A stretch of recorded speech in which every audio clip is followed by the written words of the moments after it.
Cô ấy bị kẹt trong một cái hố sâu. Khóc cầu cứu tôi. Tôi phát hiện đây là một ngôi mộ cổ. Tôi đã tìm ra vị trí của ngôi mộ dựa trên la bàn.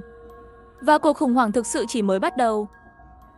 Tôi tên là Khương Bất Ly, là sinh viên chuyên ngành khảo cổ học tại Đại học Bắc Kinh, cũng là một livestream nổi tiếng. Lúc rảnh rỗi tôi sẽ livestream về kho báu, kiếm một chút chi phí sinh hoạt. Hôm nay tôi kết nối livestream như thường lệ.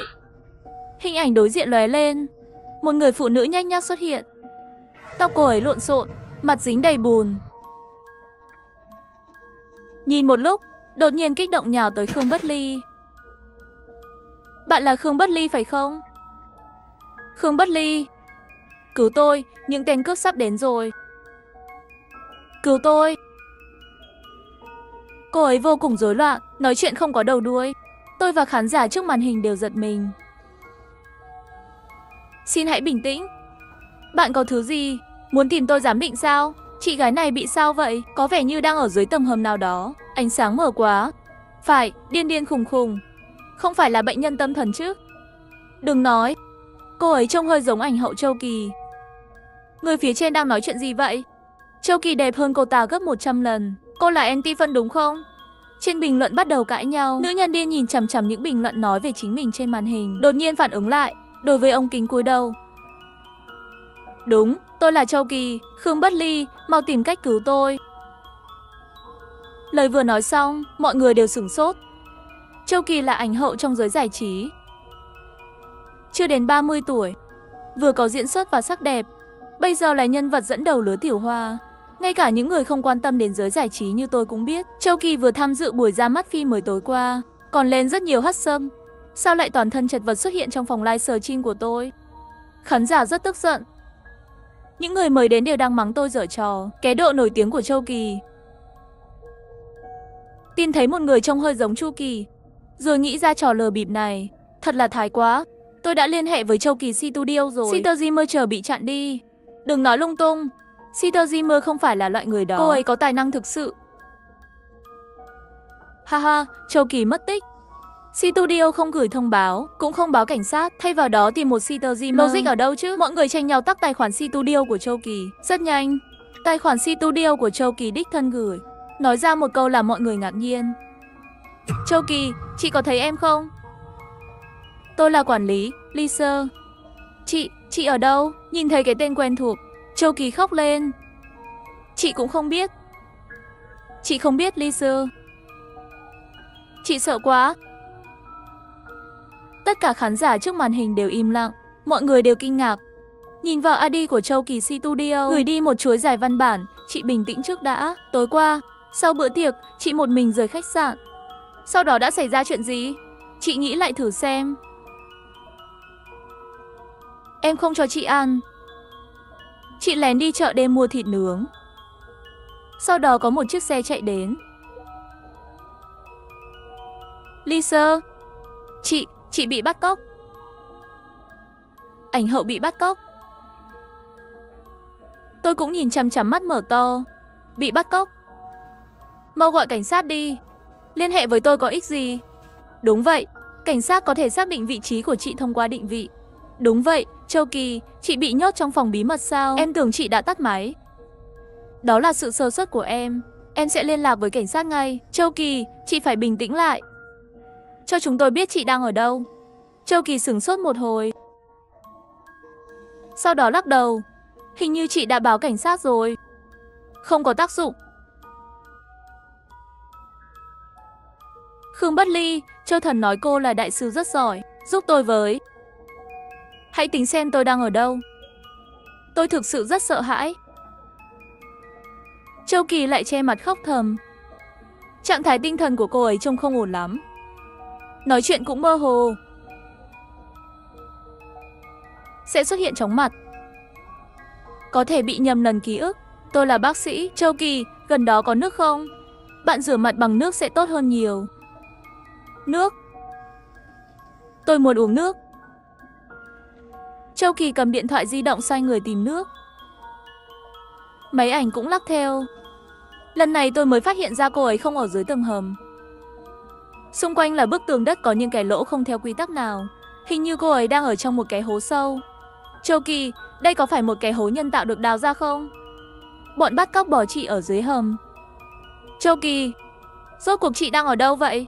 Điện thoại có thể livestream, chắc chắn có thể định vị được. Tại sao bạn nói gọi cảnh sát không có ích gì? Mau liên hệ với cảnh sát đi.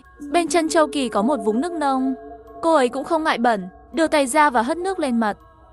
Sau đó dựa vào tường thở hổn hển. Tôi nhớ ra rồi. Tôi vừa gọi cảnh sát. Cảnh sát nói trong điện thoại này có cài đặt chống định vị. Số máy lại là nước ngoài. Để xác định vị trí của tôi, ít nhất phải đến ngày mai. Tôi không đợi được ngày mai. Có gì đó ở đây, tôi... Châu Kỳ chưa nói xong, trong điện thoại bỗng nhiên truyền đến tiếng gầm của động vật kỳ lạ. Giọng nói khàn khàn, làm cho người ta sợ hãi. Khán giả trước màn hình cảm thấy ngứa ran. Mẹ kiếp, cái thứ đó là gì vậy? La hổ cũng không giống, chó săn là sư tử. Người trên kia, cậu nghĩ đây là thảo nguyên châu Phi à? Chó săn, sư tử ở đâu ra vậy? Đây có thể là con chó của bọn bắt cóc. Ở trên kia canh Châu Kỳ. Châu Kỳ che chặt miệng. Toàn bộ cơ thể đều hướng về phía sau dán vào tường. Nước mắt rơi xuống không kiểm soát. Một lúc sau, giọng nói đó dần dần biến mất. Châu Kỳ khóc lắc đầu. Âm thanh không phải từ trên đó. Nó ở trong tường. Nó càng ngày càng gần tôi. Chị Châu, chị đừng căng thẳng quá. Có thể là con vật nào đó mà bọn bắt cóc nuôi. Đừng sợ. Nếu họ bắt cóc chị, chắc chắn sẽ không để con thú làm tổn thương chị. Đừng sợ chị Châu. Chị bình tĩnh trước đã, cảnh sát sẽ đến vào ngày mai. Những bình luận đều đang an ủi Châu Kỳ. Châu Kỳ vẻ mặt đầy tuyệt vọng. Không phải kẻ bắt cóc. Họ đang cắm trại ở ngoài kia. Tôi đã chạy rất lâu. Tôi ngất rồi. Khi thức dậy tôi đã ở đây rồi. Không phải kẻ bắt cóc. Châu Kỳ nói không mạch lạc. Khán giả nhanh chóng hiểu ý của cô ấy. Ý gì vậy? Chị chạy ra khỏi tay bọn bắt cóc và rơi xuống hố. Đây có phải là điện thoại của kẻ bắt cóc không? Chị cướp nó à? Sao có thể có hố sâu như vậy? Đây có phải là tổ do động vật đào không? Châu Kỳ, chị có thể tự leo lên được không? Châu Kỳ lắc đầu tuyệt vọng. Đặt ống kính lên đỉnh đầu cho chúng tôi xem. Một lỗ sâu có đường kính khoảng 60 đến 70 cm, hố dài và hẹp. Ít nhất là khoảng 3-4 mét. Bốn phía cũng không có chỗ đứng, không thể leo lên được. Những kẻ bắt cóc bên ngoài rất có thể tìm thấy Châu Kỳ. Con thú bên cạnh cũng có thể đào xuyên tường, làm tổn thương Châu Kỳ. Trời ơi, thật kinh khủng. Không đợi được cảnh sát thì gọi bọn bắt cóc đi. Lớn tiếng kêu cứu, hãy để bọn bắt cóc đưa chị lên. Tốt hơn là bị con vật không rõ là thứ gì bên cạnh ăn thịt. Cậu điên rồi à? Cuối cùng cũng thoát được. Tại sao lại rơi vào tay bọn bắt cóc nữa chứ? Phải, làm sao cô biết lớn tiếng kêu cứu sẽ không chọc giận con thú bên cạnh. Vừa rồi chị Châu cũng không dám nói chuyện. Cô không thấy sao? Cô đưa ra ý tưởng rách gì cậy? Bình luận lại bắt đầu cãi nhau. Châu Kỳ sợ hãi che mặt, cố gắng làm cho mình cảm thấy an toàn. Tôi không thể bị họ mang đi nữa. Khương Bất Ly, giờ chỉ có cô mới có thể giúp tôi thôi. Hãy tính xem tôi đang ở đâu. Tôi xin cô. Đợi khi tôi ra ngoài được, tôi nhất định sẽ cảm ơn cô. Người hâm mộ của Châu Kỳ cũng theo cầu xin tôi. Vừa rồi tôi không nên nói bạn giở trò. Xin lỗi, tôi là fan 10 năm của Châu Kỳ rồi. Tôi cầu xin cô cứu chị ấy. Khương Bất Ly, bạn giúp Châu Kỳ đi. Sau này tôi sẽ không bao giờ nghi ngờ cô nữa. Tôi cũng thông cảm cho Châu Kỳ, nhưng các bạn sẽ tin Peter Zimmer có thể tính được vị trí của cái hồ đó à? Ngay cả cảnh sát cũng nói ngày mai mới có thể xác định được vị trí. Các người thật kỳ quái. Đây là hy vọng cuối cùng của Châu Kỳ.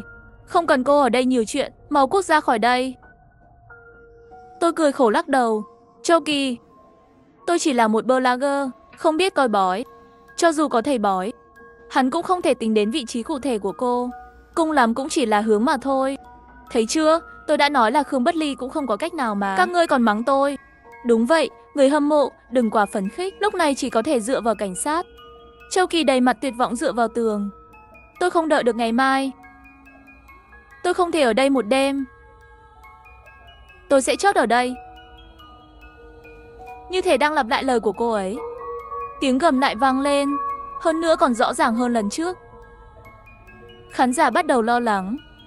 Âm thanh này thật kinh khủng. Tôi sợ thật sự.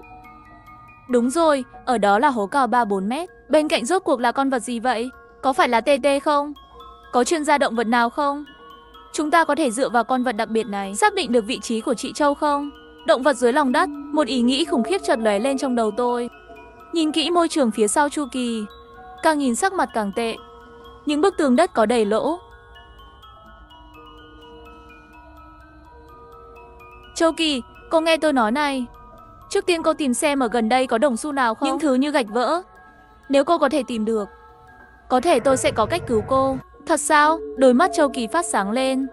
Lập tức ngồi thẳng lên, mò xung quanh tường. Shitoji đang nói gì vậy? Hôm nay thì làm sao có đồng xu?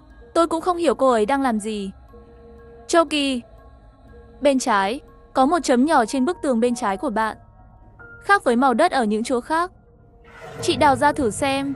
Châu Kỳ tìm được vị trí mà khán giả nói. Dùng lực đào lên, quả nhiên có một đồng xu. Thật sự có đồng tiền. Khương Bất Ly, đây là cái gì vậy? Tôi hiểu rồi. Chị Châu, đây là rơi vào bọn cướp rồi.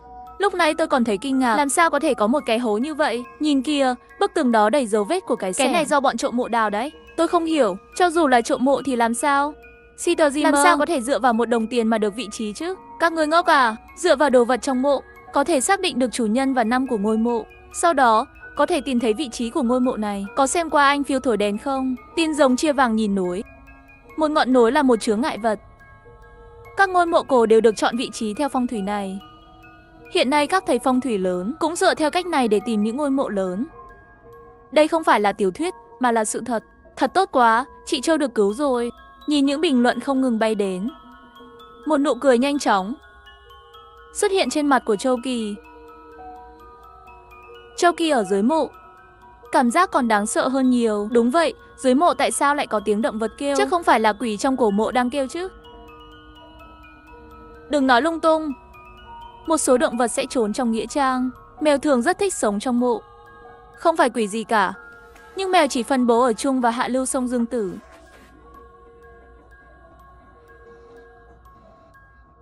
Nhiều khả năng là thú canh mộ trong truyền thuyết.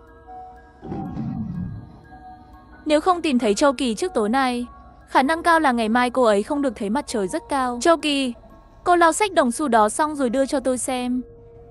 Châu Kỳ dùng quần áo lau sạch đồng xu, sau đó đưa đến trước ống kính. Ánh sáng dưới đáy mô mờ ảo. Chỉ dựa vào ánh sáng trên màn hình, tôi vẫn nhìn rõ 4 chữ lớn trên đồng xu. Đột nhiên tôi cảm thấy lạnh lẽo. Đó lại là một viên Đại Nguyên Quốc Bảo. Đại Nguyên Quốc Bảo được Nguyên Vũ Tông của nhà Nguyên đúc trong nhiều năm. Cũng có thể là một buổi lễ đặc biệt, đồng xu kỷ niệm, vì vậy nó rất hiếm. Tiền giấy thời nhà Nguyên, đồng xu vốn đã ít, hơn nữa là loại tiền đồng phiên bản giới hạn này. Bây giờ trên thị trường đồ cổ, giá một viên Đại Nguyên Quốc Bảo đều trên 1 triệu. Sắc mặt của tôi bây giờ rất khó coi. Đây là mộ của quý tộc thời Nguyên. Châu Kỳ kích động cầm lấy đồng tiền kia. Thật tốt quá, Khương Bất Ly.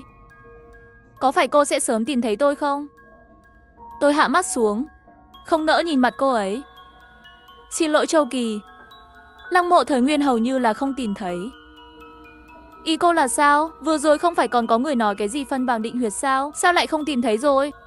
Đúng vậy, Shitoji không có khả năng đó. Nói gì mà đồng xu cho người ta hy vọng, lại khiến người ta tuyệt vọng như vậy. Có bản lĩnh đó sao? Người trên kia đừng vội chửi người. Cậu được thì cậu lên đi. Shitoji, cô thử lại xem. Làm ơn đi. Môi Châu Kỳ rung lên, nhìn chằm chằm vào máy ảnh. Sao lại không tìm thấy? Khương Bất Ly, miễn là cô cứu tôi ra, bao nhiêu tiền cũng được. Tôi lắc đầu thở dài. Đây hoàn toàn không phải là vấn đề tiền bạc. Nhiều năm như vậy, bao nhiêu quốc gia và đội tìm kiếm ngôi mộ hoàng tộc. Đừng nói về hoàng tộc nữa, ngay cả mộ quý tộc cũng không tìm thấy một cái. Điều này là do người Mông Cổ có phong tục chôn đặc biệt. Người Mông Cổ sau khi chết cũng không cần quan tài, mà là ném na mộc thô thành 2 miếng. Ở giữa chỉ đào đất vừa đủ người nằm, đặt xác vào. Sau đó đặt cỗ lại với nhau, xung quanh 3 vòng vàng cố định. Cuối cùng đào một cái hố sâu, đặt cỗ này vào. Đặt một số đồ chôn cất bên cạnh. Tiếp theo họ sẽ lấp đầy cái hố. Lái xe vạn mã đạp phẳng. Sau đó cắm trại gần đó 1 năm, cho đến khi mảnh đất đó mọc lại cỏ dại, giống hệt như xung quanh mới rời khỏi.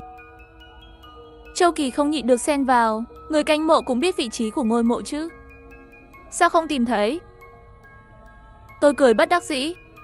Đơn giản như vậy thì tốt rồi. Lấy thành cát Từ Hãn làm ví dụ. Sau khi binh lính của thần Mộc rút đi, sẽ bị rớt bởi một cặp kỵ binh. Cặp kỵ binh đó trên đường trở về sau khi hoàn thành nhiệm vụ cướp rớt sẽ gặp phải làn sóng kỵ binh thứ hai. Sau khi đợt kỵ binh thứ hai hoàn thành nhiệm vụ lại bị làn sóng thứ ba cướp rớt. Sau 3 lần như vậy, không ai có thể biết ông ấy được chôn ở đâu. Nhưng sau Nguyên Vũ Tông, các nhà quý tộc bị ảnh hưởng bởi văn hóa dân tộc Hán ngày càng lớn, an táng không dễ dàng như trước. Nhưng vẫn có một quy ước, quý tộc đều chôn thảo nguyên. Ngay cả đám tang cũng không cho phép bất kỳ quan chức người Hán nào tham dự. Hàng trăm dặm đồng cỏ vô tận, ở đâu cũng giống hệt nhau.